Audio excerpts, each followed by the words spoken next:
Hello. I'm waiting for Elliott to join me.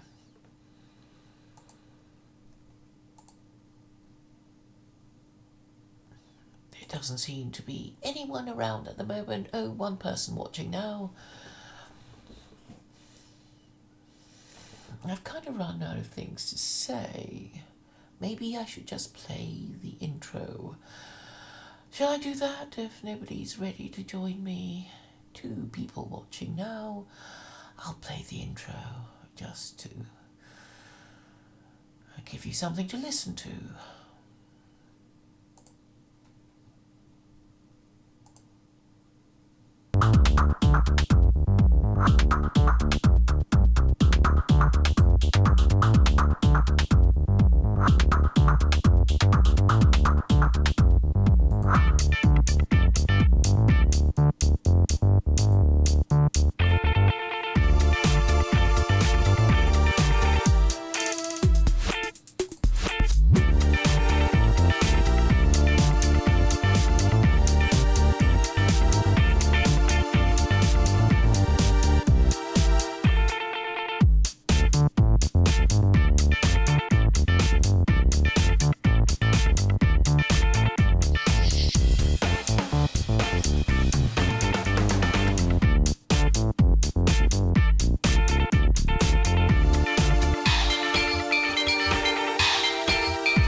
Hello, one person watching now.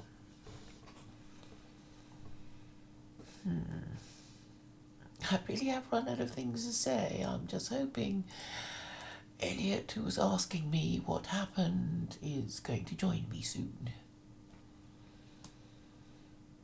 In the meantime, what should I be talking about? I suppose I can go through my Facebook notifications about things people have been saying to me. One of the more interesting ones was a kind of rant, I suppose. And it is about Covid-19. And this was what was said.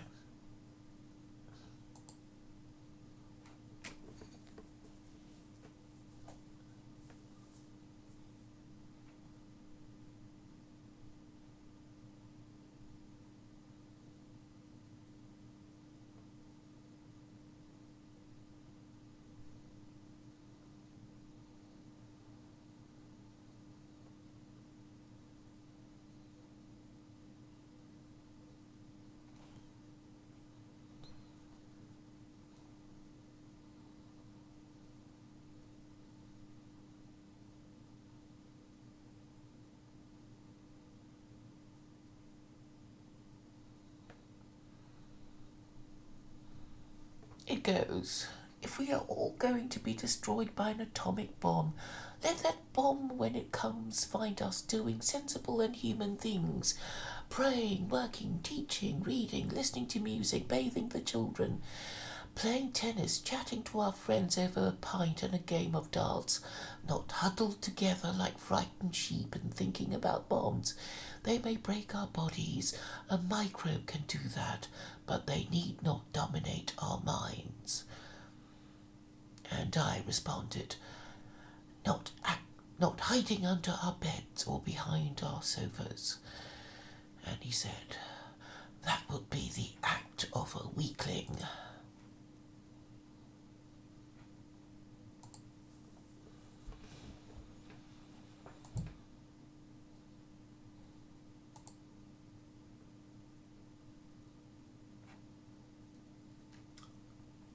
Well, Elliott's still not here. What shall we do? I think I might watch a bit of news.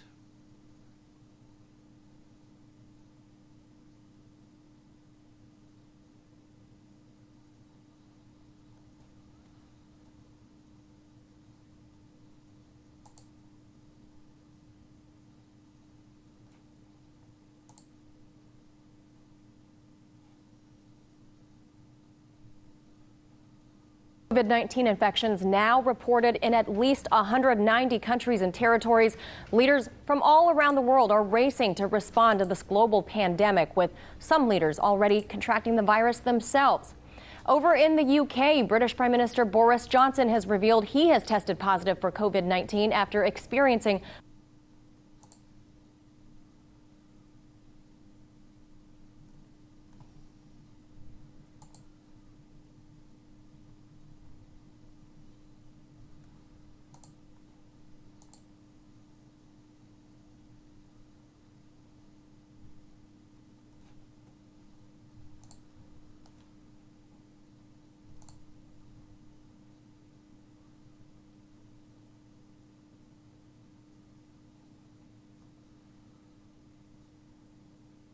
COVID-19 infections now reported in at least 190 countries and territories. Leaders from all around the world are racing to respond to this global pandemic, with some leaders already contracting the virus themselves. Over in the UK, British Prime Minister Boris Johnson. COVID-19 infections now reported in at least 190 countries and territories. Leaders from all around the world are racing to respond to this global pandemic, with some leaders already contracting the virus themselves. Over in the UK, British Prime Minister.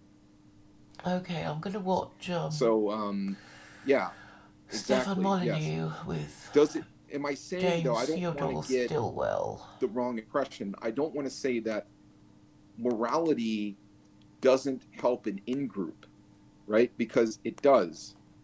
I think a belief in morality can help an in-group, just like religion can help an in-group. A belief may help towards a certain goal, even though it's a false belief, right? Well, but sorry to interrupt, but this is the challenge. And you have this great bit in your book about morality is a truth claim that has a special emotional resonance to it. I'm not putting it as precisely as you did, but it was very sort of powerful. That if depending you how know, you define it. I'm sorry. Depending how you define it. Sometimes when I say morality, I'm just talking about a sentiment, right? Because I'll use the word morality, and I just mean that I strongly disapprove or I strongly approve of something. So it really kind of depends on the context. But yeah, if we're talking about morality as a moral realism, then yes, people are making either have some belief and they are projecting that onto the universe, and they're saying there are these universal oughts, or there are these objective full stop, you just ought not murder. Yeah, but is that can it be useful? Yeah, it can be useful. Can it be useful to believe that there's a hell after you die? And it can be useful. It just depends on what your goals are. But it's not useful if you win, right? So if you win this debate, if you convince through this, we got like, I don't know, 1,500 people or whatever, right? Hi, so Elliott, if how are you? I'm doing well, thank you. Well as can be, I suppose. You're not. Are you on the air? Are you on the air right now? Yeah, we are live with two people. Okay, watching. you're not coming up in my YouTube feed anymore. Aren't you subscribed to the Hardcore Prawn, which is my secondary channel? Yeah, I thought I was. I can look at it. Okay, never mind. It's not important. I'll look into that later. But I think I thought I would get notified if you were streaming, and I didn't see it. So. Yeah, I mean, sometimes I'm not sure. A lot of people complain that they're not being notified when the channels are subscribed to. Maybe I was searching for your other channel, your hijab channel. Yeah, I thought having had 2 strikes, I should just avoid using that until it expires. and Yeah. build up the subscribers on this channel. Are there anyone else? Is there anyone else on the call? No, I sent it to Jay, who seems to want to come back. Okay. Oh, good. You guys So, patched it up. Hold on a second. I am still chewing, so That's all right. That's all right. I hustled together What you eating? macaroni and warmed up leftovers. It's disgusting. We're out of food. There's no food Are left. you really out of food? I mean, I have some. It's just like, yeah. I mean, I have enough. It's just that sometimes I don't always cook properly. But I have I'm eating haggis again. Haggis? Are you serious? Yeah. I just Oh sort of my keep God. coming across it, and I think, ooh, I quite like it.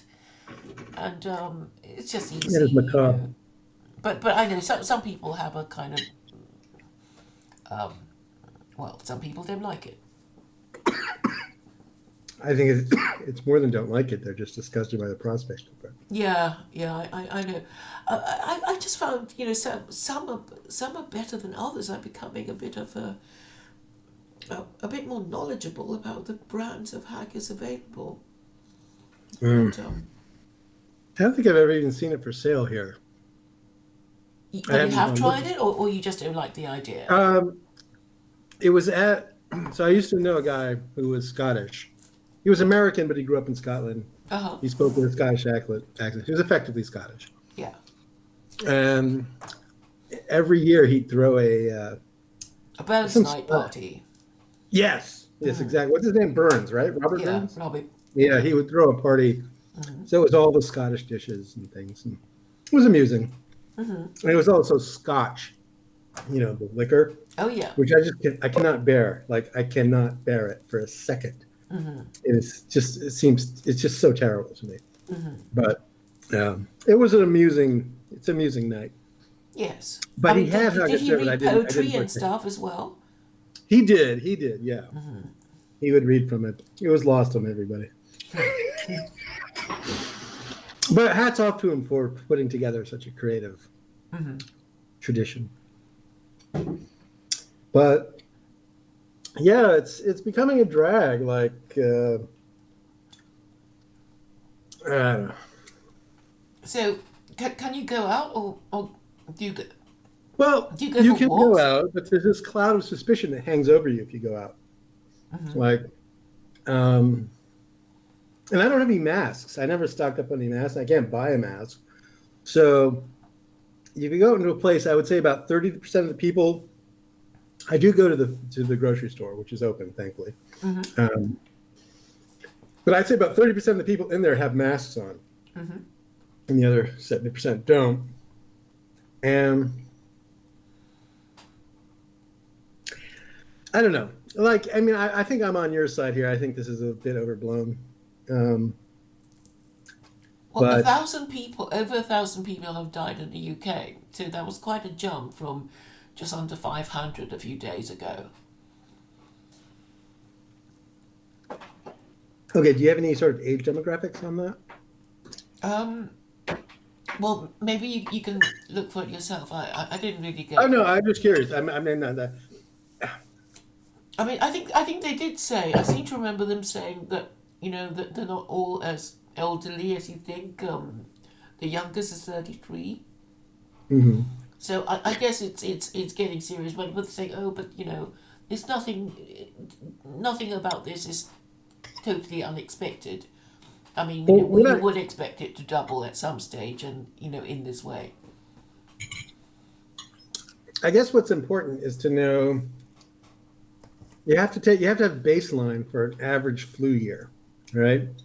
Like so many people die from the flu, non-corona flu, Yeah. every year. Yeah.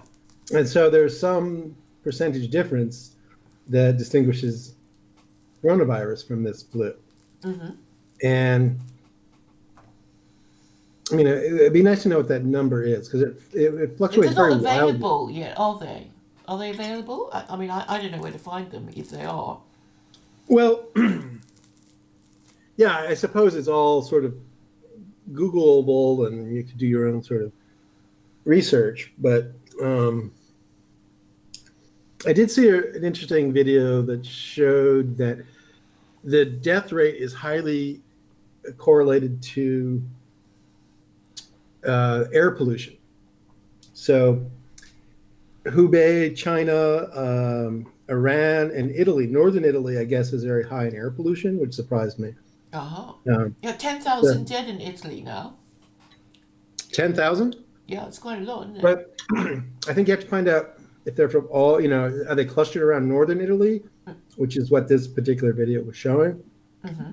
And that also northern Italy has the high air pollution. So you start with sort of weakened lungs, and then you add this virus, and that is the lethal combination. But it's not like the takeaway I got was that coronavirus virus by itself isn't that lethal. It's only when you combine it with other factors, either Well, it age causes or pneumonia, so right. So, I mean, I do, when I get a flu, I do get it bad. mm-hmm. There's a case to be made that I already have pneumonia or like asthma. So, but, we'll cross that bridge. Yeah. But I am very isolated. I work from home. Mm-hmm. I really don't enjoy the company of people that much. well, that does it. Then you can get your groceries delivered, right? We can, yes, I can. There's all kinds of delivery services, but I do like to leave the house once a day for some purpose. But I don't do that because I liked, I don't know. It's not that I say I enjoy shopping, but Now that you know you can't, you want to. well, no, like there's some. I mean, we have this store called Whole Foods. I don't know if they're in the UK or not. Oh yeah, we have that. Yeah. Okay, do you go? Have you ever been? I haven't been for months, but I mean, it's great. You go, I want to try this, I want to try that, and yeah, it looks good. I mean, the quality is really high, and And you get hot food and a range of it. And, no, I never liked those sort of pre-cooked foods at a supermarket. With the open hot buffet. uh-huh. It's very expensive. It's ridiculously expensive. Like I did it once, and I thought I was getting like $7 worth of food. It was like $15 worth of food, and I just found that to be really embittering. What are you talking about? Whole Foods or what? This deli Well, Whole counter? Foods, yeah. I mean, if I were going to eat at one of those hot food buffets Uh-huh. where you pay by the pound, I mean, do you have that type of stuff? You weigh the food, like if it's Oh soup. yeah. I know what you mean. Yeah, it does look quite tempting, and but there are other kinds of food there as well. I mean, I remember having burritos there, a burrito anyway, which I thought was all right. In the UK, so burritos are in the UK now? Oh yeah. We actually have a burrito. Yeah, they do sell burritos. And Okay. things. I mean, Mexican food is really, I guess it's universal now. But it used to be like, highly concentrated in the Southwest US, and that was it. Yeah, I mean, I think that the best is it a burrito or fajita that I had was in Tijuana. It was like in a kind of dingy little place, nothing special, but yeah, it was like wow, it's so nice. I never thought Mexican food was nice until I ate here. No, it can be very good. But it's everywhere here, and I used to really like it, but it has flour tortillas. Mm-hmm. For some reason, I can't digest those well anymore. Right. They just kind of bloat up in my stomach, But I've also sort of taken to cooking my own food, which is a luxury that I have because I work from home. So, like I have a slow cooker and then the oven, and between those two things, you can sort of all get it done within 45 minutes. Uh-huh. And then, all the preparation and things, and then it Yeah, either the cooks macaroni overnight or it cooks during cheese. the day. What's that? The macaroni cheese you made, that's quite easy to make. No, I didn't make macaroni and cheese, just straight macaroni. Oh, right.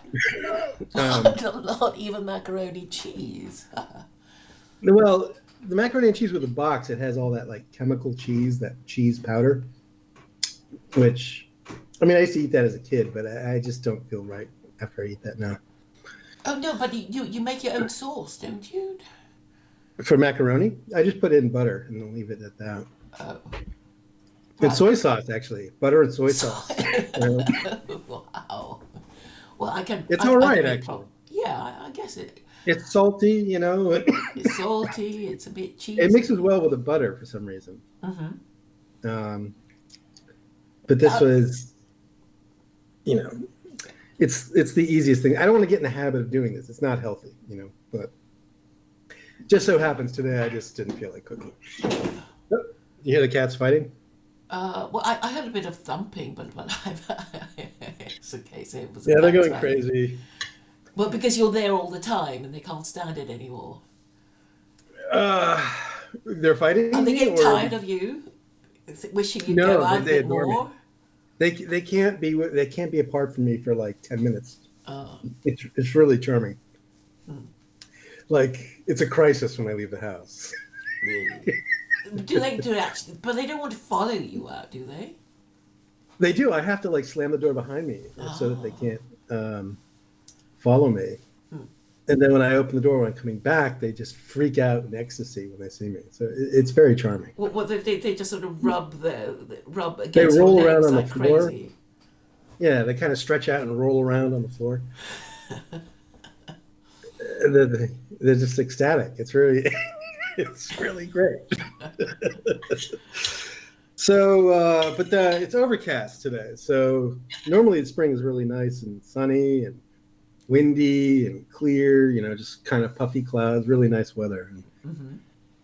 So I haven't gone outside yet today. I'm vaguely intending to, but like so everyone is sort of in competition with each other to show how much caution they're exercising. Uh-huh. Do you pick this up? I don't know if you noticed this on Facebook but like the beach, you know, you walk alone on the beach or you walk on an open air on the beach, you're really not taking any risk whatsoever. Mm-hmm. You know, you're basically alone. You're about 50 feet from any person. Mm-hmm.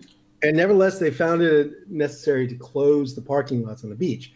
They didn't actually close the beach, or they didn't put up signs saying, you know, no beach access. Mm-hmm. But they did close the parking lot, which is sort of a sign, you know, that they'd prefer you not.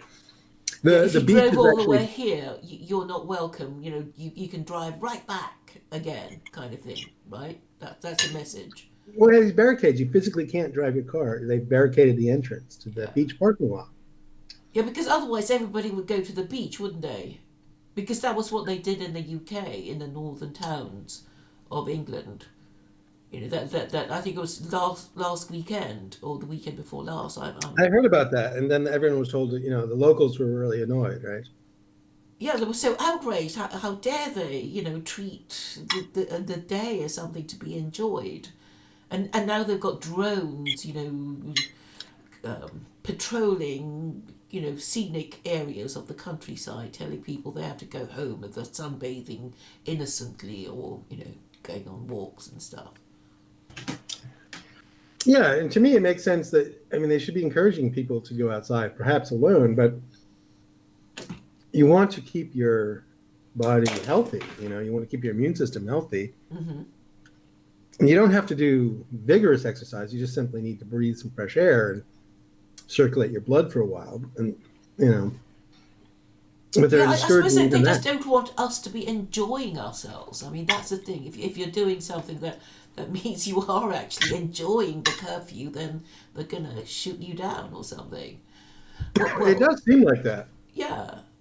Killjoys. And we also had like after the first lockdown, like about a week ago, I think the first phase of the San Francisco lockdown took place, or might have been longer. But there was like this squadron of fighter jets like outside the window screeching off into the distance, which I never really saw before. It was very intimidating. Yeah, it's Or like, we're gonna, bomb you like we bomb these, Muslim countries for their oil if you don't watch out. yeah, I mean, I think that's sort of the subconscious message that was being sent. Yeah. Yeah, it can be Um, very intimidating, this sort of flyover thing. mhm. Yeah. um, but I don't know. I mean, I think I'm in what do you call it? The cure is worse than the disease. The Yeah, economy, the whole people do say that. economic issue is going to be a killer for a long time. I'm kind of glad that there are all these different countries who are sort of saying, it's like Sweden saying, we're not going to take it that seriously. We'll take it a bit seriously, or halfway seriously, but we're not going to shut down our cafes and restaurants and stuff. And Mexico is saying life goes on as normal. And, the Brazilian Prime Minister said something similar, hasn't he? So we don't Well, know what's going to happen. Mexico, at least when I was growing up, Mexico had the reputation of being fatalistic, Yeah. and that's certainly on display. Um, so, um, I don't know what it's worth. I mean, Well, I mean, we'll soon find out, what their death rates are going to be like. But the thing is, they might not report it accurately, and so we might be none the wiser. Because you always yeah. think, these coronavirus cases, are they false positives, or maybe there's some sort of mistake. And Hey, did you hear about this Stanford professor that put out the study maybe 2-3 days ago? It was on my Twitter, and he said that there's a strong chance most people have already been exposed to the coronavirus long ago, and most of us have already built up immunity to it. Did you hear about this? yeah, I mean, I kind of it lives in your nose or something. So most people probably do have it, and it's a kind of generic term for a particular kind of virus, right? And this one has some, all the usual things, but the lethal thing. But then it doesn't affect everybody either. But I was told by a doctor, that these things happen once every 100 years. It's not a big deal. I mean, and I guess if you refer to the Bible, I mean, it talks about plagues in a kind of generic sense. And so does That's a Jeremy possibility. Bentham. Yeah, but weren't those previous plagues? I mean, except for the Spanish flu, but like the bubonic plague was just because of sanitation and just what was it? It was carried by rats feasting who ate corpses or something, or The, it the, was the, just the rats had fleas. that's right. Yeah. The fleas lived on the rats, and then it the fleas that would bite the people and then give the I think disease? so. I think so. So that was Mhm. how it would pass. But rats, pass all kinds of disease. But I read the Wikipedia entry, and it was basically saying that it was loss of habitat. The grass died, and because of the loss of habitat, the rats felt they had to go to the city, the big bad city, where all the big bad people were, and that was how it started in Central Asia. So it's like, well, in those days they didn't have open borders, but it still came all the way to Europe because of, through trade routes. And so it's not even an immigration thing really, when you think, well, how bad it was and how far it travelled. Yeah. Do you find people are trying to politicize this? Oh yeah, definitely. It's like, yeah, let's shut down all the borders and kick everyone out. But the thing is, I mean, I know somebody who did get on a plane back to the UK, and I was like, oh well, did they check you to see if you coughing and said, no, no, no. They just let us on the plane because it's like, whoever you are, if you're not a national of this country, go home. We don't care. Just go home and get it and die there, but don't, die here or get sick here because then we have to look after you and blah, blah, blah. So I think the idea is everybody go home. Or, as a friend of mine said, everybody go home or everybody stay where they are for the next year. And I don't know which is worse. Yeah. Well, I was talking about, obviously Boris has it. And there must be a certain amount of glee. Every time they get it, we kind of, clap our hands in delight. Hope you die because you've been so, hate you, Angela Merkel, and, particularly when the health minister got it. That was a bit ironic. It makes sense. If you're... But wait a second. I don't think Boris is going to be the type of guy that suffers very gracefully. No, because of course, he's got a pregnant girlfriend, so he has to isolate himself. So I don't know what they're going to do. It's the stuff of a sitcom, isn't it? So I hope they're... Well, that's the thing I wanted. Yeah, I keep finding this funny. I think it's annoying and aggravating and terrible. At the same time, I do find it funny. It is capable of being enjoyed. Yeah. A few of the coronavirus jokes are quite funny, I guess. I like the one that said, it was the face of this embarrassed-looking monkey saying, when you realise that your lifestyle is called quarantine.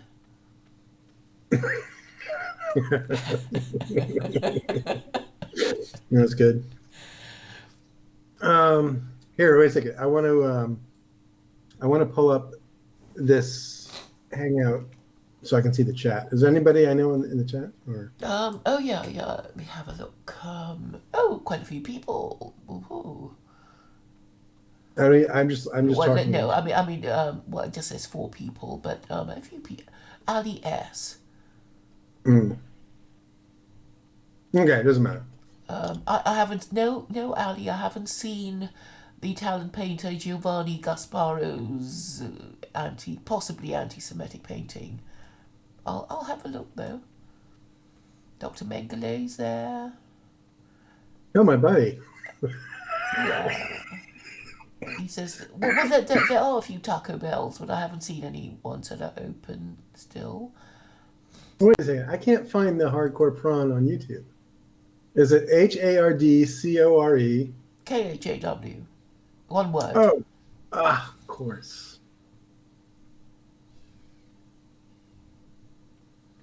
Maybe I accidentally unsubscribed. If you touch something on your phone, it's possible. I think that's where a lot of these unsubscriptions comes from. It's just Oh. But I know people say that if YouTube don't like you, they'll kind of not give every notification to your subscribers. Okay. All right, I found it. Okay. So yeah, I've noticed that the streams seem to be segmenting and subdividing even further, so they're becoming smaller and smaller. And what do you mean? The streamosphere or? Yeah, so Luke's stream, I don't think it barely cracks 100 anymore.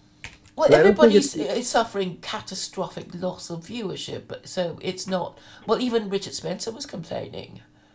Yeah. So they've done something to the algorithms to demoralize us or something. Yeah, but I actually think that these ideas have been talked about so intensely for so long. I think people are just worn out. Which ideas? Well, the whole sort of messing with the algorithms. Say it again. Sorry, what ideas have been talked about so long? All the ideas that we talk about on the dissident right type stuff. Those themes. Yeah. Like, I think they've been kind of argued to death by all the participants that I think there's new subjects that are people are interested in, or it just could be the shadow banning. I don't know, but it doesn't have the same sort of crackle that it used to have like a year or two ago. That's been my perception. Yeah, and I think, even if I totally disagreed with everything, it's like you need to let people say what they want to say, or it'll they'll just get angrier if you stop them from saying what they want to say. So, Yeah, yeah. but you sort of know that really, if something's really annoying you, or you want to complain, and once you say what you want to say, at least it's out and the poison is temporarily expelled before it, builds up and grows, overflows again, I suppose. Hold on, I'm chewing. Sorry. And also, I think because everybody's in quarantine, I would say it's actually safer to let people say what they want to say, because they're not supposed to come out anyway, and they're not allowed to gather. So I mean, there is no particular danger of public order. Mm. I mean, what you don't want is sort of riots and. I do find it annoying that people don't seem to understand economics well in these spheres, and there's just a lot of magical thinking that seems to go on, like about. And I'm talking about generally, not even these spheres, but even my friends, my normie friends on Facebook. They have such a simplistic analysis of the economy, and they just think, oh yeah, printing money, that'll solve the problem. And they don't understand the risks inherent in doing that. And whenever you press them on more technical points, they sort of retrench into this sort of I hate Trump, fetal position. And the conversation seems to break down, and I think we're cooked. I don't see. Well, so many people are irrational anyway, and I sort of. They don't even express themselves in a coherent way, as far as I can see. I mean, when you compare. I don't know. You probably haven't been following these debates with Kurt Doolittle and JF and Stephen Molyneux and JF, and it's like, why are you talking like that? It's not clear. Surely you should run your debate in a better, more rational way. Or have you been following any of it? Yeah, I tried to listen to that for maybe 5 or 10 minutes, and It's I just unlistenable. It's what? It's unlistenable. Oh yeah, it's terrible. Yeah, and even at the end of the day, like even if there was some sparkling conclusion to be drawn, it's not practical. There's no way to apply it. All of this, whatever, Nietzsche, and who are the other ones? The German. It makes so little impact on me that I can't even remember. I can't remember. It's too abstract. I mean, that's the thing. Yeah. It's like, they haven't even asked themselves the right question, and how debates are done is usually it's a statement, whether something is or isn't, and then the next, or whether something should or shouldn't be done. So and then it'd be called the proposition. So that's either a question or a should or shouldn't or is or isn't sentence, and then you'd have the proposer who supports the proposition, and then you have the opposer who opposes the proposition, and then they speak, and then they sum up, and they deal with then they deal with each other's points, and then they sum up, and that's it, and then people vote, and they win or lose. I mean, why can't we do it just like that?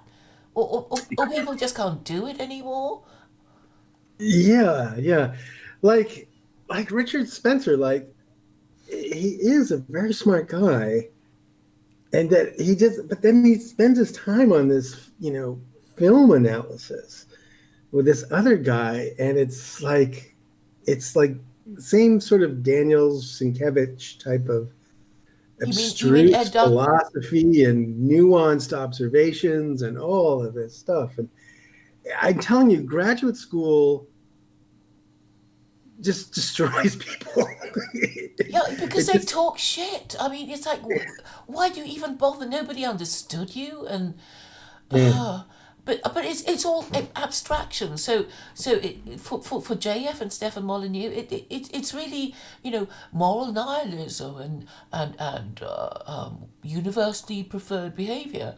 Well, the interesting thing that came out of that was because when I heard about Stefan Molyneux's idea, it's like no hide laws, and Tubert said the same thing too, because because really Stefan Molyneux was a moral absolutist in saying that everybody who's anybody would agree with me kind of thing, and JF was saying nothing works, it's just a preference, it doesn't matter, and from what I can remember of the debate, it was basically Stefan Molyneux inviting JF to agree with him about, well, these things are obvious, isn't it? And of course, JF saw that if he agreed that these things are obvious, then he'd lose the debate. So of course he wouldn't agree, and he said, oh, all these things that you regard as self-evident are mere preferences. So it just never got beyond that. So it's Yeah. basically my idea is better than yours. Oh no, it isn't. Oh yes, it is, and that's it. And they've been sniping at each other, in subsequent streams, just not to each other's face, but making backhanded slaps at one another. Like what was it, a taxi cab curvature or something? Yeah, Like, yeah. It's like, what's that? And then it just sort of made me think of Jen, because she likes all these, unheard of ideas to show off how clever she is, kind of thing. mm, And yeah, and yesterday I entered the stream early just because I thought, well, I quite like to listen to Kurt Doolittle and JF, and then it was so terrible I went to bed. And now there's something going on, which is between Stefan Molyneux and some other guy, some guy called Stillwell, and it's about morality, but it sounded pretty dull too, because basically they're doing it wrong, I think. yeah. I mean, we have to follow it. Whoever is listening has to follow it, and then okay. So my latest thing is Ask FM, because I like the way it formats everything into a kind of thread of dialectic. So it's Q&A basically. So the game is on Ask FM is you ask people questions, you answer it, and if they're not anonymous, you can ask them questions about themselves, and it can be divided into subjects, and you can have a whole series of questions on a particular topic. And I just find it helpful in, well, exposing the weakness of the other person's argument, and I think it does it more quickly than yakking on a stream forevermore, and I mean that's how I'd like to do it. I think if you write things down, if you type things out, you're more in a position to analyze the ideas because you can see it written in front of you. Well, with words, it's quite distracting, and you don't really absorb the import of it at the time, and you're hurried along by how quickly the other person is speaking, and whether you are interrupted or whatever. So I think it's helpful to slow down. Yeah. Are you familiar with Mr. Medicare? No, You've not heard this name? no. Okay, he's an American. He's funny. He makes these very sarcastic videos, and he's very talented just in his presentation, and he's often quite funny. But he was on this coronavirus thing early on, way back in January. But he's basically struck pay dirt because he's been railing about this for months now, and there's this weird sort of dynamic where he just goes on and on about how terrible things are going to be because of the coronavirus, and then all of his followers just send him big globs of money. Um, so they just sort of like reveling in the impending disaster, uh, and it's a certain turn on, it seems to be, for them. And I don't know. I think people, they see opportunity in this. Do you know what I mean? Like, for their own advancement, they see, it's the accelerationist thing. It's the tearing down of everything that exists, because that'll make way for their ideas, or their personality, their presence will be. There'll be space for them to assert themselves, right? Yeah. Do you notice this tendency people have?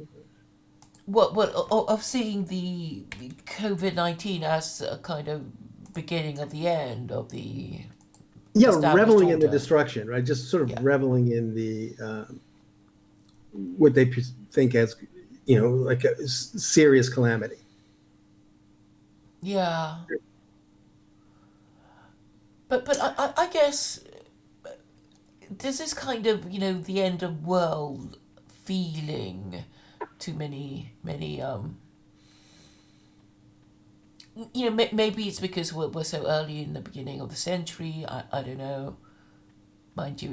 Yeah, well, I think this is a lot of resentment has built up over time in individuals, and everyone has their own sort of personal resentment story, Mm-hmm. and they want justice, right? They want to see it resolved in their Yeah. favor, and I think this is why wars ultimately happen, is because just so much anger builds up in a society, and it needs an outlet. Well, I mean, I think it's the way society is organised at the moment. So, obviously the liberals they are afraid, and because they are afraid, they tone police in order to see that it doesn't get out of control. But then, if they're too successful in suppressing dissent, then they're depriving themselves of information that they need to know about how bad things are. And I think it just sort of, creates a vicious circle of doing things that will make it more likely for the thing that you fear to come about, because you're just handling everything wrong. When a few judicious words, a few, policies to show you understand, you care, it's in hand, you're dealing with it, that would be maybe, the way to do it, rather than saying, if you say this, then you're, evil, and you deserve to suffer, and you'll be dead soon, so we don't care about you, and, that kind of thing that you get a lot from liberals these days. Yeah, and there's still, though, they, in a way that I think they're overreacting to the virus, and they're underreacting to the economic damage. I think they just think a depression is just something that happens for a few months, and things just pop back to the way things always were. They don't realize the extent of the dislocation and pain that people go through in such times. Yeah, but And when they're, people won't lend to you anymore, and your income is dependent on your being able to borrow. mhm, that's right. Um, so yeah, It's also a very feminine attitude, I think, of denial, because I think maybe women are more in denial than men, because men want to sort of deal with things, quickly and openly. Well, I don't know. yeah, yeah. I wonder what Trump represents. This, I don't know. It seems to be a mixture of both, and you're not sure why he's doing this. There's no coherent approach to. Well, we thought you said you end those wars, and you're behaving like Obama, and what's this thing with Iran? Iran. What's wrong with the nuclear deal? Kind of thing. I mean, do you know the reasoning behind why Iran was so bad? Why it was such a bad deal? Um, yeah, this just slipped from memory, but I think like Iran was making a lot of bellicose noises in the direction of Israel. I remember this is what 3, 4 years ago. Um, And it was refining. oh, you're finding uranium, right? Yeah. And um, I think Iran, it is a technique of management to sort of rally your populace around an external enemy. And for a lot of those countries, the external enemy is Israel. And so they blow up, they exaggerate the menace that Israel poses to them. Um, so I think those regimes sort of amp up this rhetoric from time to time, but it's really meant for domestic consumption and not meant to be taken seriously. But if you're living in Israel, they don't see it that way. They see it as a real threat. Well, Israel does periodically threaten. Iran does periodically threaten Israel, but I guess if you regard Israel as a piece of America on your doorstep and you're in the Middle East, I guess you would get quite angry and alarmed and want to destroy it. And and I think people don't really they sort of do and they don't actually see the how Israel would trigger Iran. I mean, it used to trigger all the Arab states, but they've been all quietened and placated in some way. But I suppose the whole idea of Israel was an outrage to the Arabs who wanted to destroy it, and that was the 6 Day War and the Yom Kippur War and that kind of thing. Right. And of course, it got America involved, and then they were protected, and that was the whole idea. The sinking of the USS Liberty and all that. It was to get America to respond and protect them, and they succeeded. And ever since then, America has been there, and they think, it's useful to have a colonial outpost right in the middle of the Middle East. Yeah, I don't pretend to know this history that well or even understand the dynamics, but I do understand that there's a basic feud between Saudi and Iran, and Israel and the U.S. are aligned with Saudi, and then Russia is aligned with Iran And Syria. In Syria, yeah. And this is the contents. Oh, we got John Vance in the chat. Has anyone tested yet if they have the virus? I might have the symptomatic variant. Did I send him the link? Elliott has it. He misspelled Elliott. It's 2 T's, John. Huh. 2 T's, man. Just like it's spelled, just like on my avatar. I don't have it, John. I don't have it. If I have it, I don't know if I have it. But I would like to get tested. I guess it would be a certain amount of peace of mind. Well, do John, you want to is know? John Do you want or to does he know? actually want to participate? Oh, I kind of felt bad. Are you guys not speaking? Are you speaking since the homo breakup? Yeah. I just spoke to him. Well, yeah, in my last 2 streams. It's not a problem. Oh, okay. That's good. Yeah, I sent him the link, so he may join us. Okay, great. And I sent it to Glib, but I think he's left the chat. Yeah, I'd like to get Glip's take on what New York is like. So I would so glad I'm not in New York right now. New York, you have like half the population is just walking wounded. It's zombies. Mm-hmm. Like these are going to be easy fodder for a reasonably strong virus. I told you I lived in New York for 3 months. Mm-hmm. I hated it. What did you hate about it? Just the constant noise, just the constant din and clanging that was always there, either from cars or trains or honking horns. Just It actually vibrates. New York vibrates with some yeah, it was funny you say that. peculiar So I was energy. there's was it BQE, the Brooklyn Queens Expressway, used to like run. It was like 100 yards from where I was staying, and like when big trucks would go by, the whole house would shake. And it's really it just keeps you on edge all of the time. Just having these little annoyances, you're always on the defensive. Um, but yeah, it does vibrate, and the city is filthy, and just the sights that you have to absorb with your eyes when you're walking on the street are just punishing after a while. It's just terrible. I found it terrible. I couldn't wait to get out.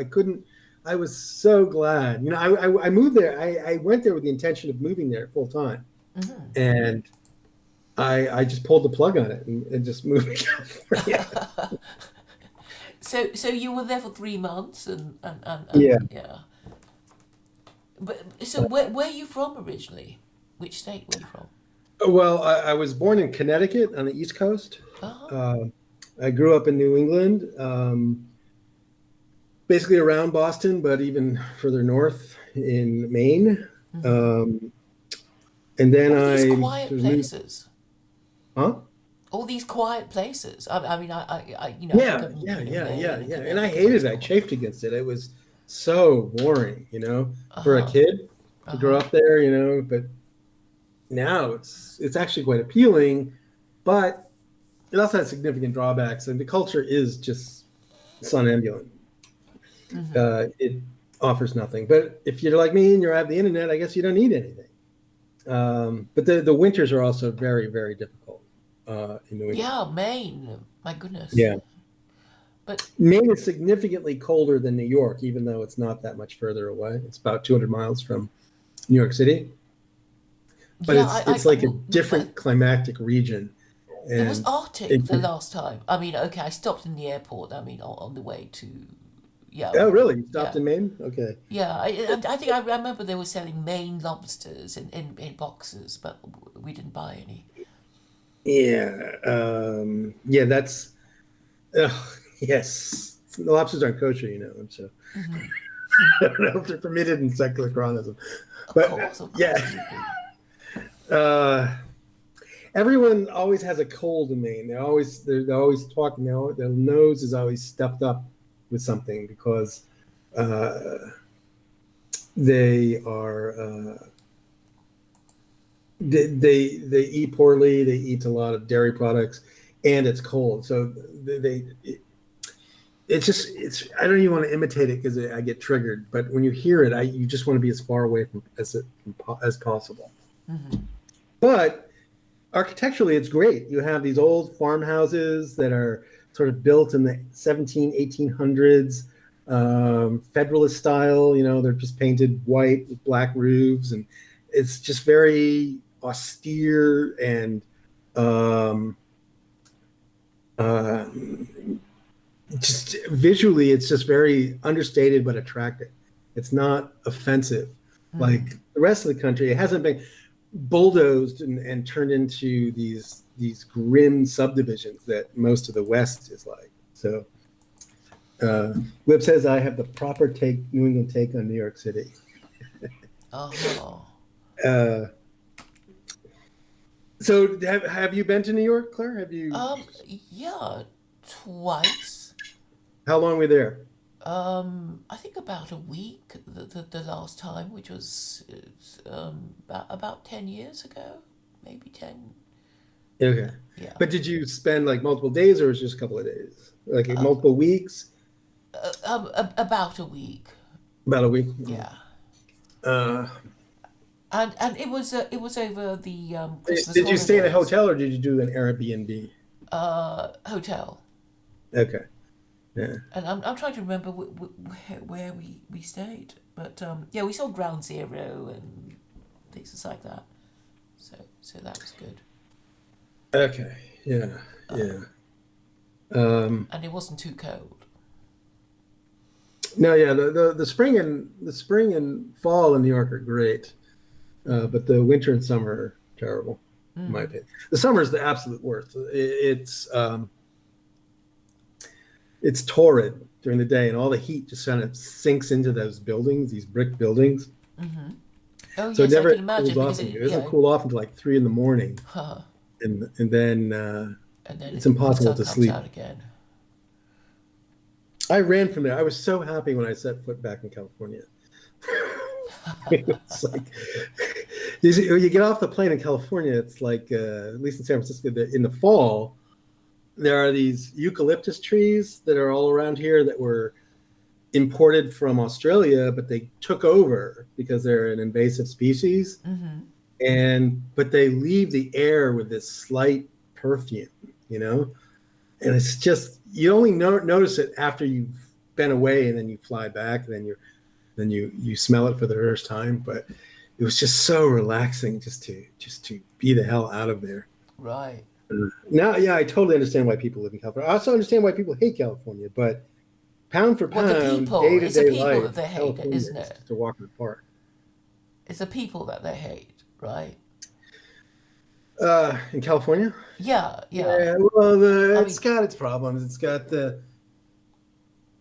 least in the big cities are actually filled with a lot of people from the East Coast. So San Francisco now has almost no natives. Everyone's here is from somewhere else, often the East Coast, and they're here for work. There's no sense of it's like company housing now. It's very hard to explain. I mean, San Francisco had all these little tiny neighborhoods that had a very distinct character, and people are sort of very proud of their neighborhood, and they had an identity built around it. And like going to a different neighborhood was an adventure, and people would talk about and it. you could tell. It was like. I mean, just by But the now architecture, it's just the same. It's or just like how you'd much be able rent are to you tell paying? that you're That's in a what different neighborhood, right? I mean, you Say still it get again? that in London. In parts of London, it's like you're in a particular part of London rather than another part of London because the architecture would be slightly different, or there'd be something about it that's different. Yeah. Because if you drive right through London, it is like driving through, not quite different countries, but all the there would be a different, there would be a difference. Yeah, and but people would say they wouldn't say I'm from London. They'd say I'm from X borough of London, right? They'd say, and so there was a certain internal vocabulary about that, and that seems to have gone. It's just simply, I live close to work. It's all been homogenized, maybe, with Yes. the same old cheap Yes. housing. Yeah. I mean, they could easily make a difference by having different parts of a city built in, I don't know, a different color or different architectural style, but that would be sort of uniform but not boring, and I think people would much prefer that, I think. Yeah, and it would instill a sense of civic identity, civic pride, because it is brutalizing to live in a place that is without ornamentation, and that is cheap housing. We need to build more mosques. Or just Vance? More mosques. There's actually a lot of mosques being built in New York, ironically. Yeah. Does that warm the cockles of your heart? Yes, mosques are beautiful. Yeah. Some churches are beautiful, but like the Catholic Church, but the Protestant churches are shit. Like they don't give a shit on what the aesthetics are. Like, they can paint their walls like this, like vomity, like green, and they'll say, "Oh, I don't give a shit about this. I'm going to heaven anyway. I don't care what I do or what my church looks like or how we act. It's just kind of like this weird club that the Protestants go into.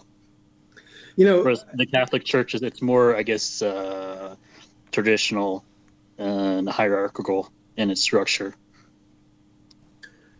Yeah, I never liked the Islamic color scheme. You think you can get them to change it? green and black. They're beautiful. It just The call to epitomizes prayer everything. is the most beautiful thing I've ever heard in my life.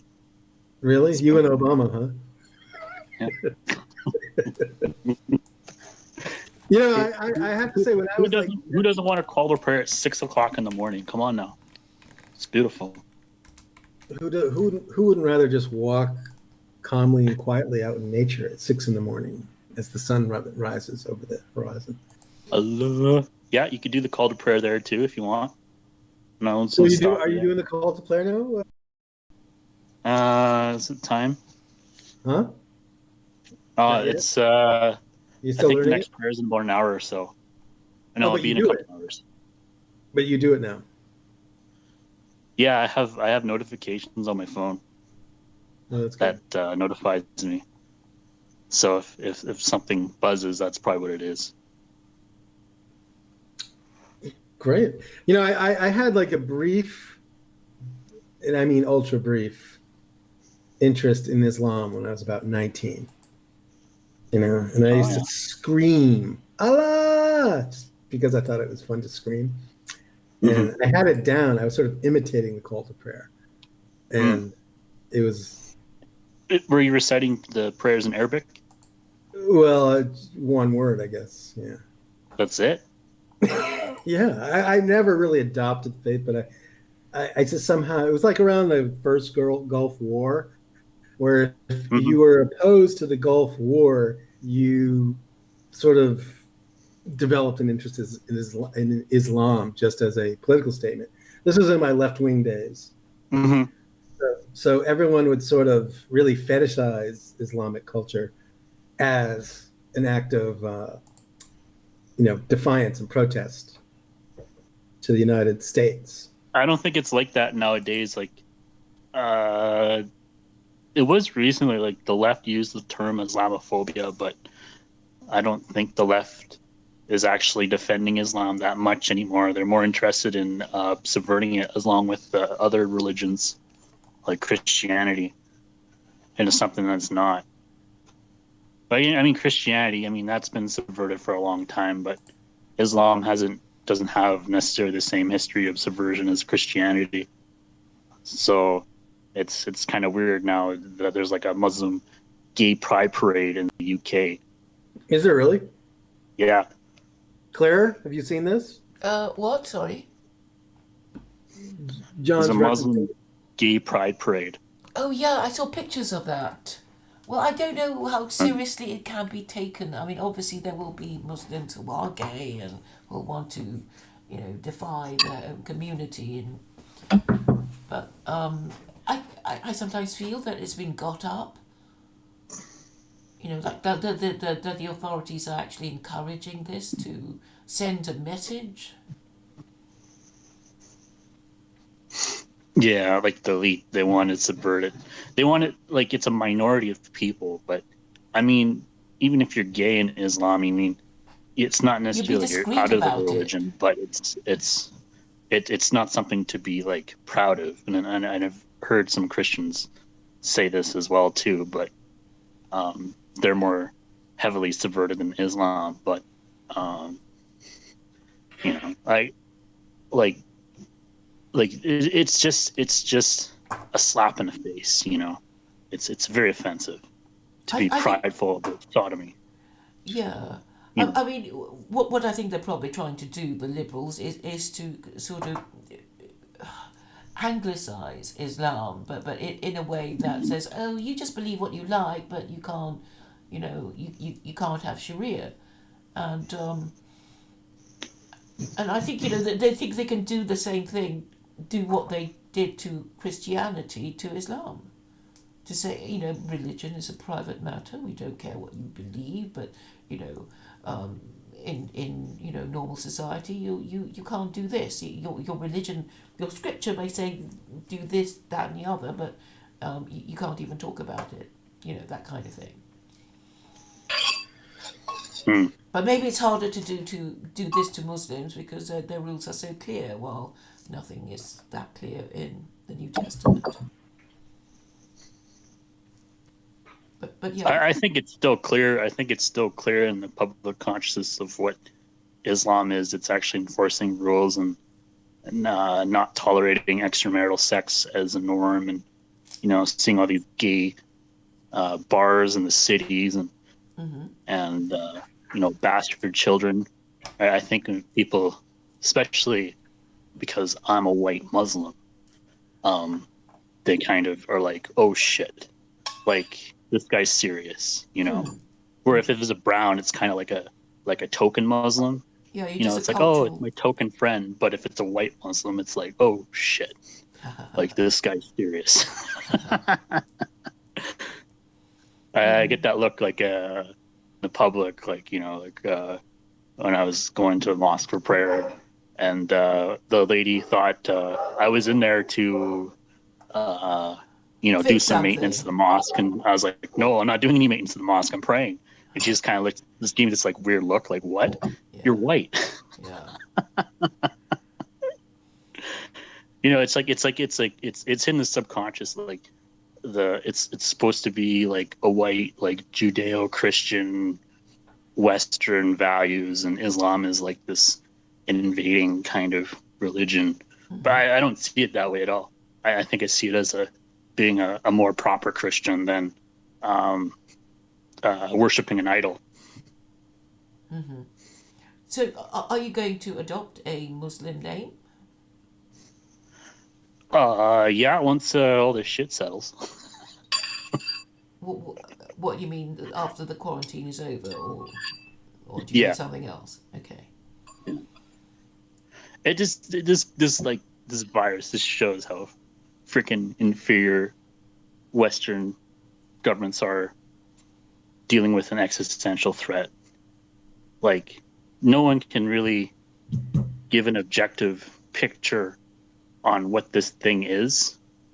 It's like react, freak out, and you have to, like, it's like an obligation to freak out about this because you could possibly die. But I mean, there's like 10 million other ways you could die too. Nobody thinks about that every day, but now it's streamed in this like public consciousness that if you have this virus, it's like having AIDS. It's like it's just like it's a, I don't know if you could say it's a lack of metaphysics. Like, people are really materialistic, and all they really care about is their physical. I mean, it's not bad to care about your physical well-being, but I mean, if you have nothing really higher to strive for, if you really look on Google, like, there's a lot of shit that can paranoia you to make you live in a bubble.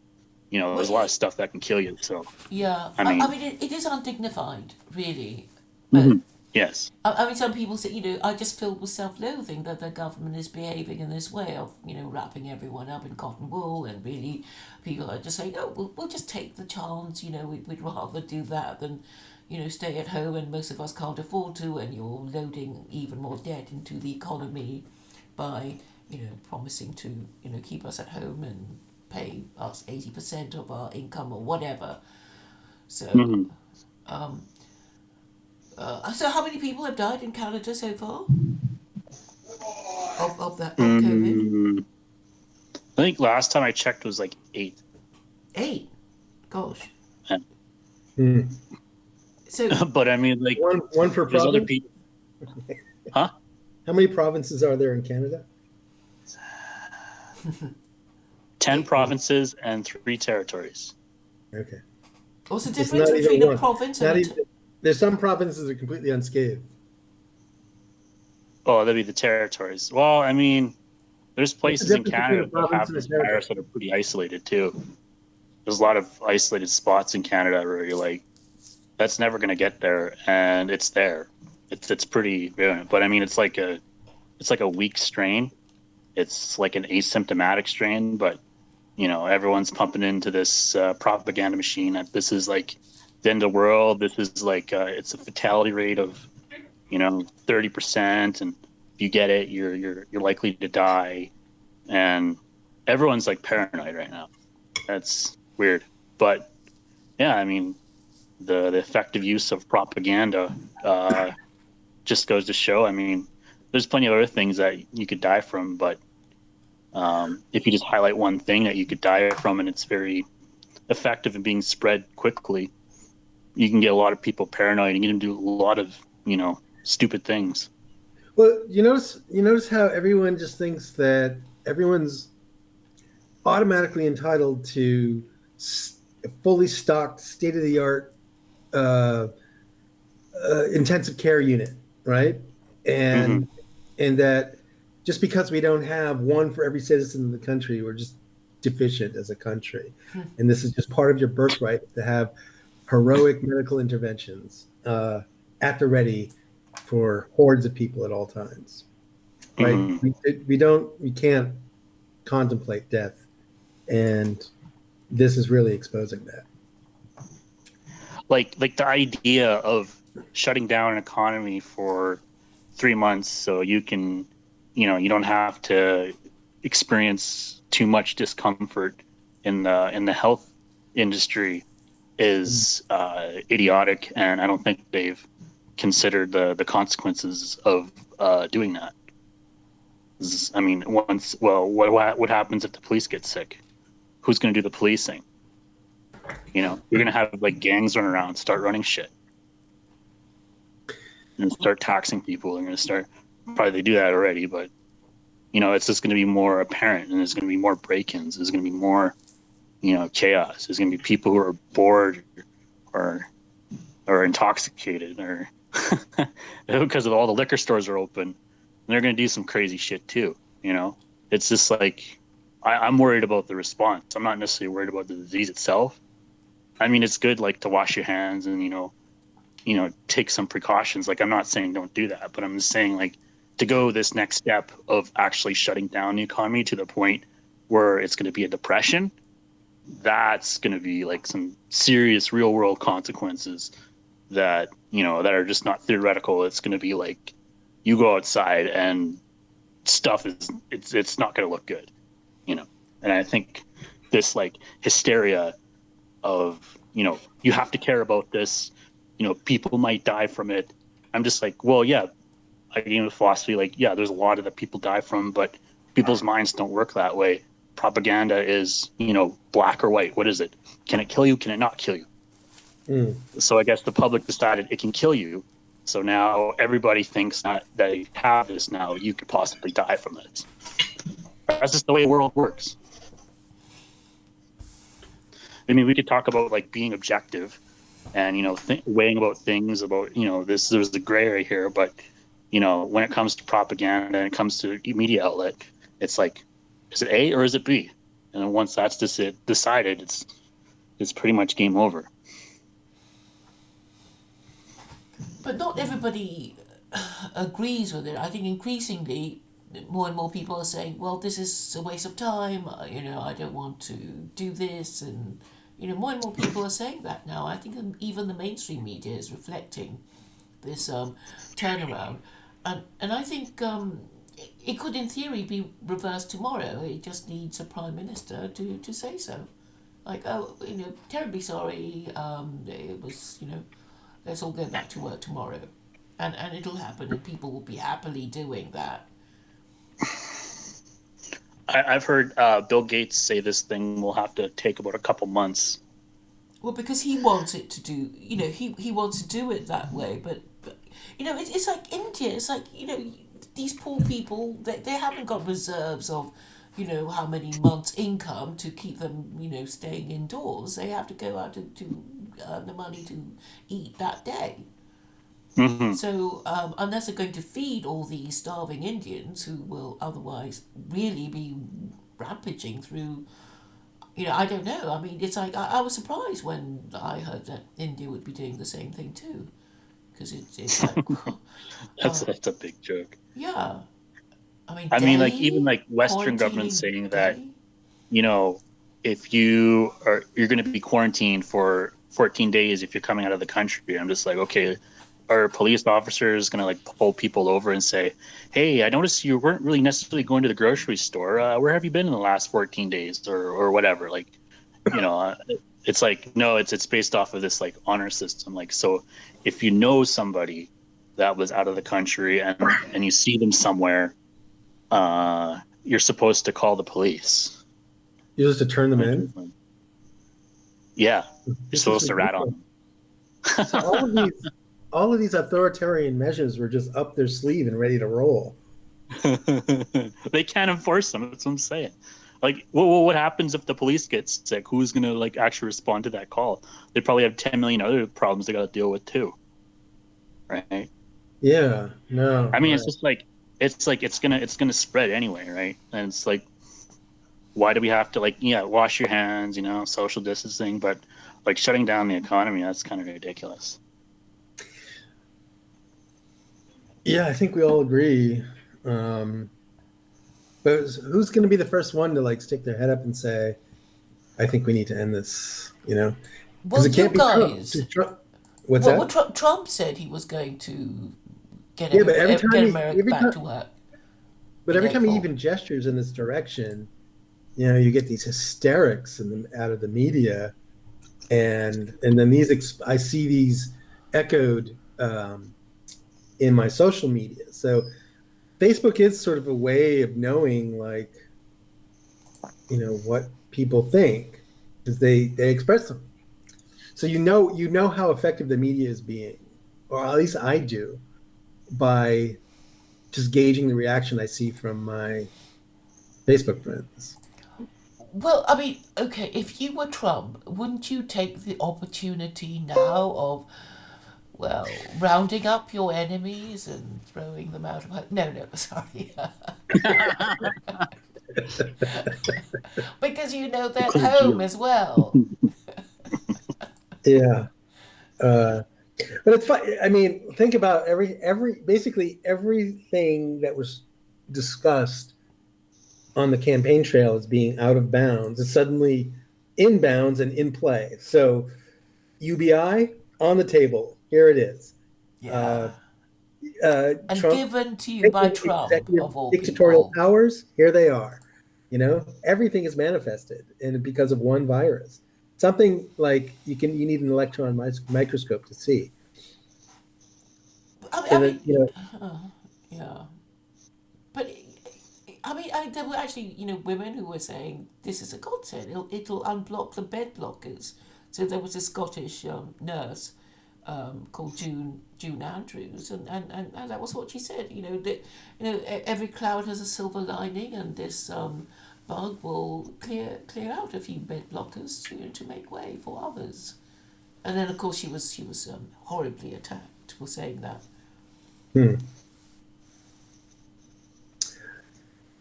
But yeah, I thought we'd have sort of interesting discussions about how to ration healthcare, but everybody disagreed with me. But I think increasingly people are kind of coming my way about herd immunity, which is what Boris started off with anyway. He said, well, just everybody carry on as normal, and those of us who get it will get it, and be prepared to lose loved ones. He actually said that. I heard him say that.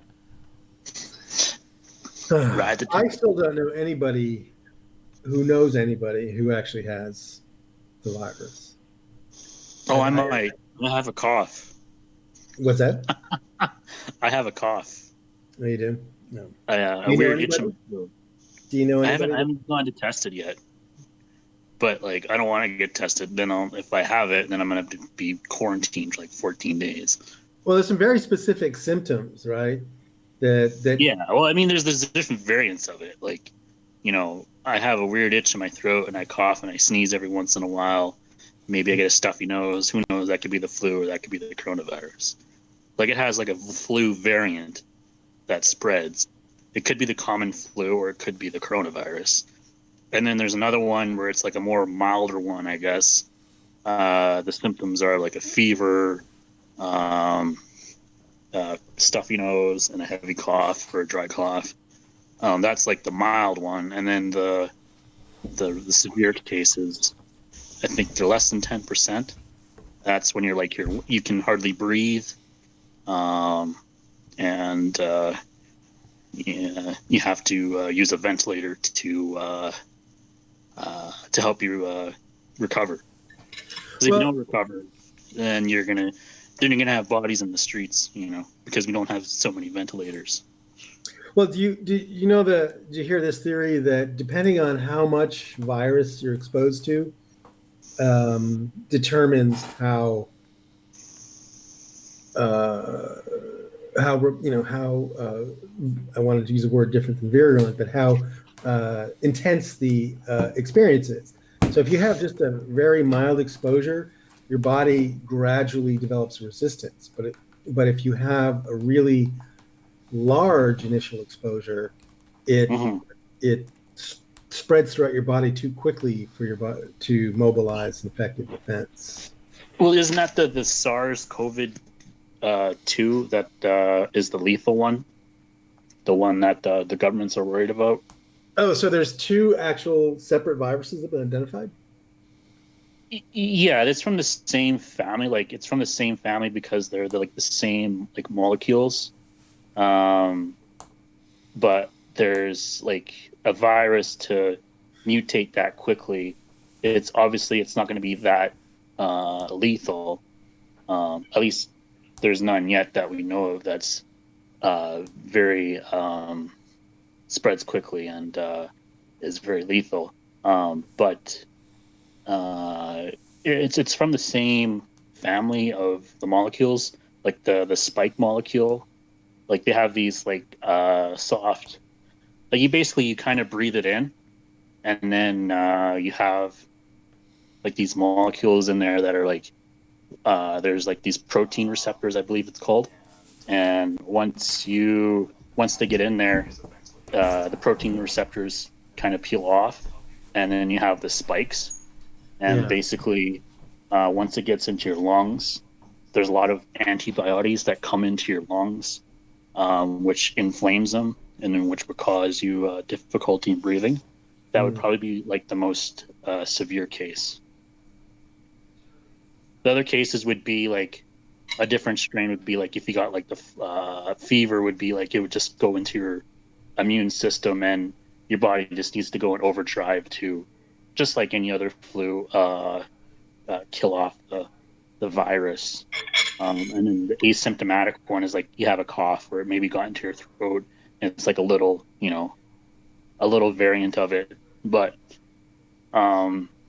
yeah, I noticed it when I was I've done like probably more traveling since this epidemic than I usually do. But yeah, I noticed like I had this like weird itch in my throat that I haven't really experienced before. I usually, like, if I have an itch like that, I'll start coughing, but I wasn't coughing, so I was like, that's really weird. But it wasn't really nothing to me. But I mean, my job is I deal with the public all the time, so God knows what goes through that door. So I'm probably been exposed to it, but I'm still alive. So you're still working in public? No, I'm a NEET now. My You're neat. yeah, I got that. Yeah, that's why I'm on here. I'd be at work or maybe praying. Are you are you a NEET because of the virus, or are you pre-virus? Yeah, I'm a NEET. Yeah. The fucking government of Canada was probably the worst government to fucking deal with this shit. Trudeau is just has no freaking backbone to do anything. That guy is so low energy. Anyway, fucking yeah. Right after I lost my job, laid off, whatever. Service Canada shut down.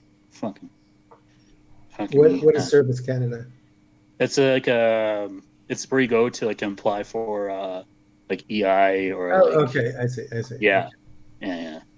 So, I guess there's a lot of people coughing on like the workers, and none of the workers wanted to come in, so they decided to shut every office in Canada down. Unbelievable. So yeah, the joke, absolute joke. But I get, at least I like respect Trump. At least he's giving a date, and he's not saying indefinitely. But it just shows kind of like leadership, like this might seem bad, but I'm giving you a way out. This is a date. We'll prepare for this date. You'll be back to work. Everything will be fine. That's what a leader does. It assures people. It doesn't leave people in the dark and to these weird kind of conspiracies, and then like the snowball effect of fear just keeps rolling down the hill, and Next thing you know, you think that if you have a cough, you're gonna die in like 5 days or something like that, and everyone around you is a zombie, and it's the apocalypse now. Like that's what happens when there's no leadership, is people don't have any direction. When people have direction, when there's people with that ability to provide other people with that direction, people are more, they might not necessarily wholeheartedly like agree with you. They won't admit that they maybe agree with you, or that their fears are tampered, but subconsciously they're more put at ease in that way. And so that's what a leader does. A leader doesn't necessarily look for praise, but gives direction to people, and can deal with the criticism or the lack of gratitude that people might give him. But I mean, in Canada, Justin Trudeau, he's like, we're going to raise the carbon tax to 50%, and everybody must stay in their homes. This is an epidemic. This is horrible. We're going to be out of work for 4 months. It's like, it's the exact opposite in how Trump is reacting. It's so fucking horrible. Yeah. And anytime Trump tries to exhibit any optimism about this, they pounce on him, for whistling past the graveyard and things like that. So, but Trump it's an election year, so in a certain way he does have to pander. He has to. He's getting a lot of people telling him to be as cautious as possible because of the election. I think this is something that you do no matter what year, and I think this is like a kind of unprecedented territory that we're in. I don't necessarily think it's just because it's an election year he's doing this. I think it's just because he doesn't want to be perceived as the president. Nobody really wants to be perceived as a president or the mayor or whatever, that kept people out of their, unless you're from Canada, that kept people out of their jobs for 4 months for a virus that had a lethal rate of less than 5%. It doesn't look good on you. My concern is the food, right? Like, food still needs to be harvested and processed and packaged and shipped, and it needs to eventually run out, right? This is a possibility, right? I'm not being alarmist here, right? No. So yeah. I mean, farmers still have to work. There's still like essential industries that are still running, but it could definitely affect the exports, especially in the United States. They're more self-sufficient than Canada, so it'd be harder hit for them. You absolutely hate Canada. Canada. I guess Canada'd still be hit because it's a global issue. They're still dependent upon the global economy, and they're less self-sufficient. So I could see it that way. Since it's global, it probably you'll definitely see shortages. I wouldn't necessarily say that you're gonna see bare grocery stores and hungry people, roaming the streets and cannibalizing each other. I'm not gonna say that, but I'd probably realistically say you might, if you go out at night, there might be some more crime. That crime might go up. I'm kind of weary about that. Each time I go out at night, I'm like, somebody might jump me now because they might be hungry, or they might be poor, or they might be broke. So I got to be extra alert now. So you just got to be prepared for an event like that, especially if the police force is going to be less effective and they're going to quarantine themselves. When you go into the supermarket now, how full or empty is it? The shelves are still okay, but they're practicing social distancing. There's glass on the cashiers, whatchamacallit, around the cashier bay, at the till. And you have to stay a meter or two apart from each other in the line. I don't know. It's kind of normalized, like the traffic, but they just put in more measures now, like shorter hours, and they're going to spend more time sanitizing and all that. And you probably see more people with masks, but I kind of missed the whole initial rush of toilet paper. Yeah. I don't know. I missed that conspiracy theory. I missed that boat. I don't know what happened there. But it's really funny, like what's like people go to the base of their brainstem, and that's what lies at the back.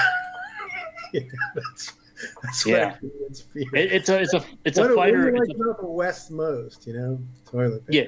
It's clearly that. I look at it as this way: is a lot of people they operate from this like not the prefrontal lobe, but they operate from like the hippocampus, or the amygdala. I think that's what it's called, like the fight or flight reaction.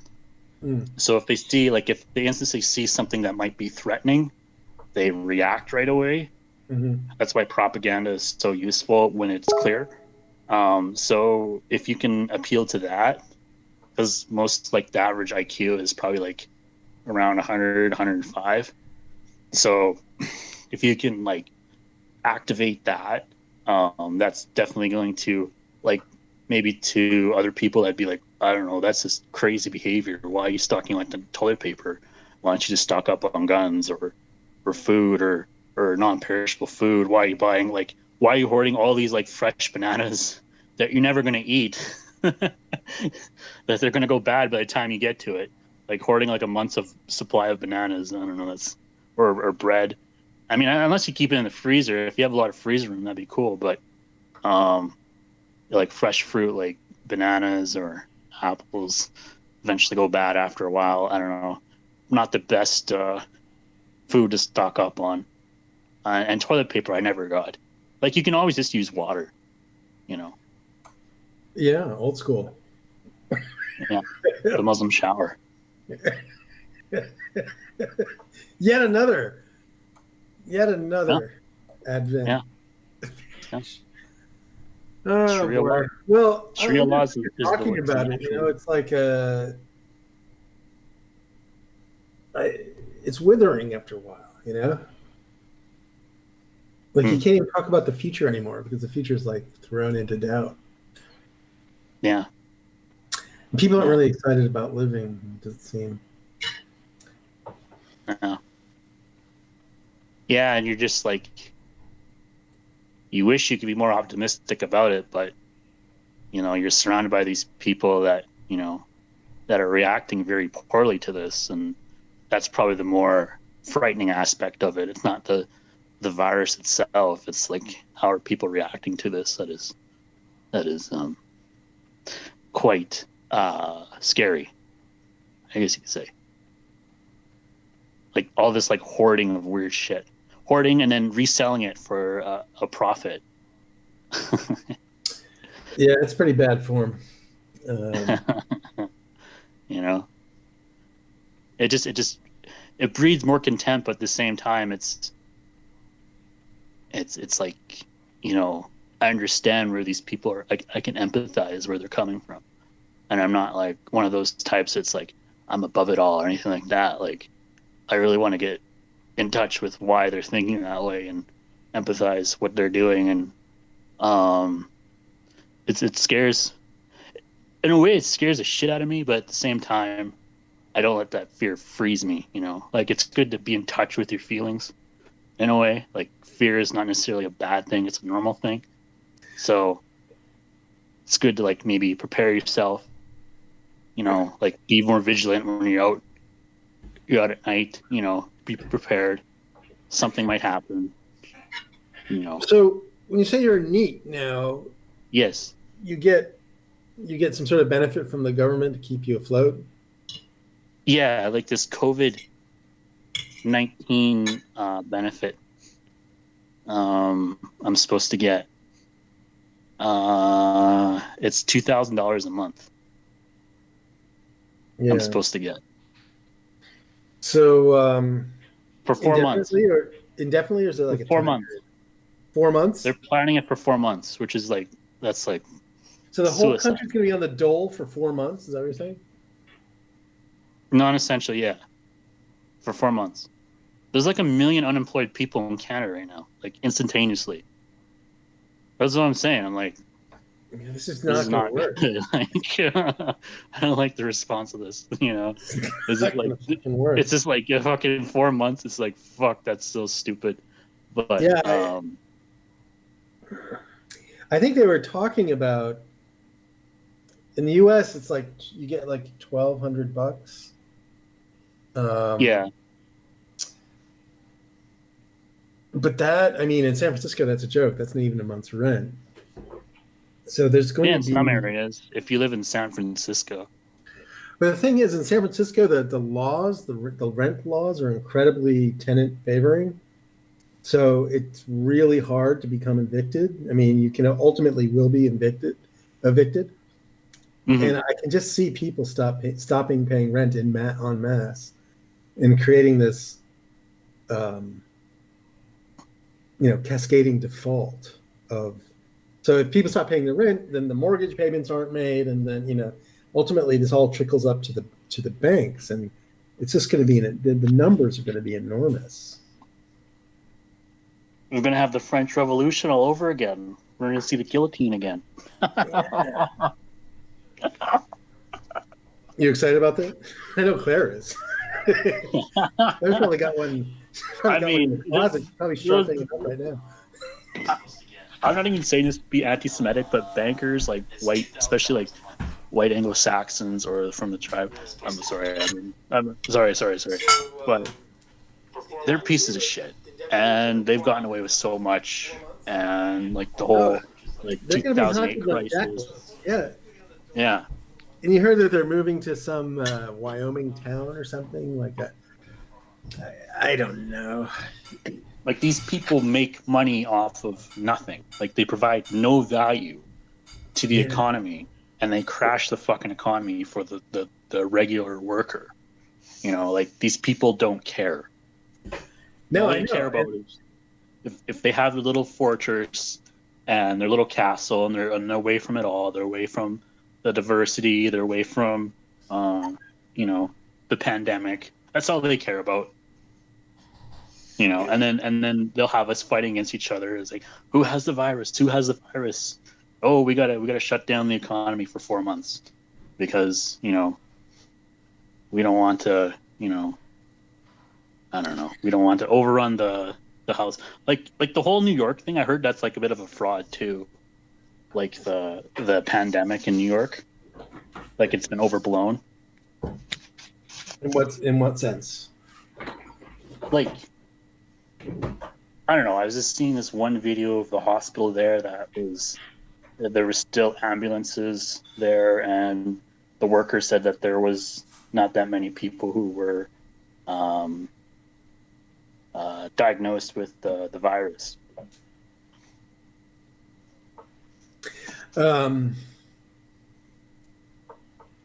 I saw one tweet where you can just sort of it's basically a get out of jail free card.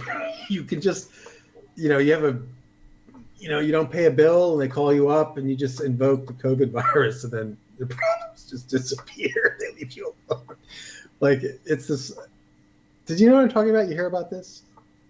What is this? So they don't cover you if you have the virus? They can't come after you. Your bills and things. Oh, they can't come after you. Oh, so now everybody's using the virus as an excuse not to pay their bills. Yeah, and then everyone's like, "Oh my God, it's a pandemic! Everyone has this disease now." Yeah, I'm gonna dig up this tweet. Like, no, it is. They want to pay their bills. Let me. I'm gonna dig up this tweet here. Okay. Did Claire take off? Let's see. She's probably making some tea. Okay, let's see.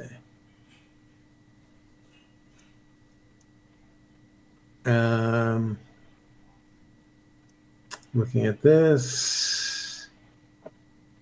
Where did I see that?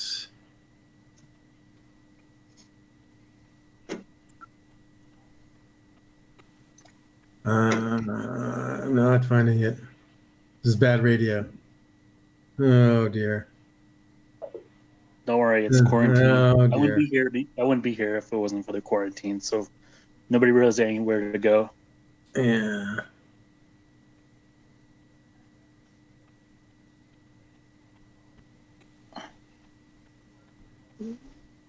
I'm not finding it. I'm racking my. I have so many little social media thingies. That. Oh, here we go.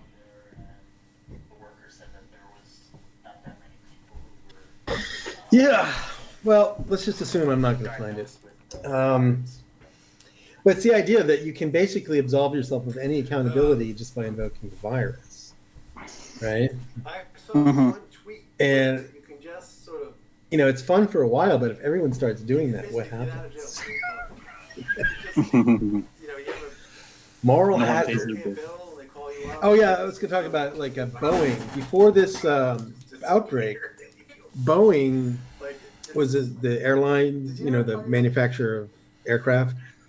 Mm-hmm. They were really on the skids because of those accidents. There was a design flaw that was creating those couple of accidents, and so their stock was just plummeting. And then this virus came along, and then boom, they just get bailed out. They just got a big chunk, billions of dollars, right? And so nobody's bonuses were affected. Nobody was accountable for their design flaw, at least financially. It was just, swept under the rug under this avalanche of virus funds. Strange times. Strange times. It's like a repeat of like 2008. Yeah, but it's worse. It's much worse.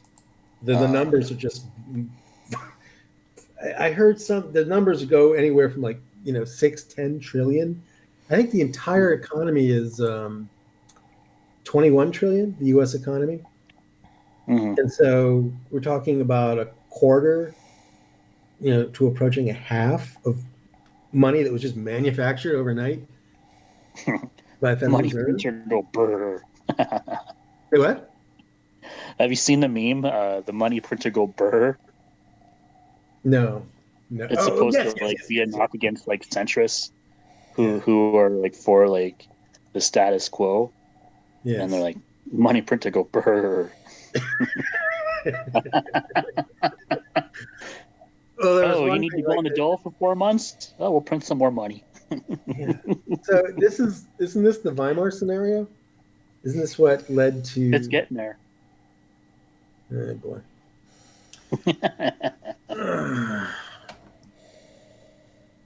So anyway, what is it? 7:00? I don't have my glasses on. I do want to go outside and do a little exercise before the sun goes down. Claire, are you still there? I think Claire's tapped out. I'm Claire? here. I'm back. Okay. Claire, I want to do some exercise. Okay.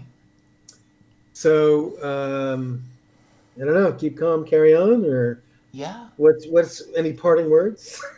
Just wash your hands and be sanitary, but don't freak out. Okay. So what's your prediction? What's gonna happen? What's gonna be the most surprising thing that happens in the next 2 weeks? Economic crash that puts us in a depression. But what is the headline gonna read? Is there gonna be a catalyzing event that's sort of, like the great frustrated unemployed people take to the streets and start damaging property of the banks. I don't know. So what would it take to create riots? What do you expect? What would be the? I don't know if that would happen in 2 weeks. I'm just kind of being tongue in cheek, but probably. I don't know. It's just desperation, I guess. People. Yeah, but someone's gonna go. I think they're gonna go and expect a certain food item that they expected to see, and it's not there. And they can't find it, and then that's gonna be the little first step. Or if they're on Oxycontin or something, and they can't get their hit. Oh, that's a good point. That's actually a good point. Yeah. That could happen. Yeah. So stay vigilant out there, Elliott. You never know who's out there. No, I've had a good run. I almost died in a car accident. I mean, I was in a car. I didn't almost die. I mean, I didn't go to the hospital, but I did like. It was a miracle that I didn't like hit another car, but somehow I managed to get off the road. But I was like spinning on ice down the road at 50 miles an hour, and luckily I spun off the road before I smashed another car. So, maybe I'm on borrowed time. Who knows?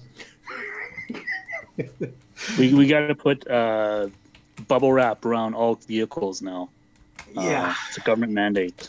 Outlaw driving. Nobody drive for 2 weeks until we figure out what's going on.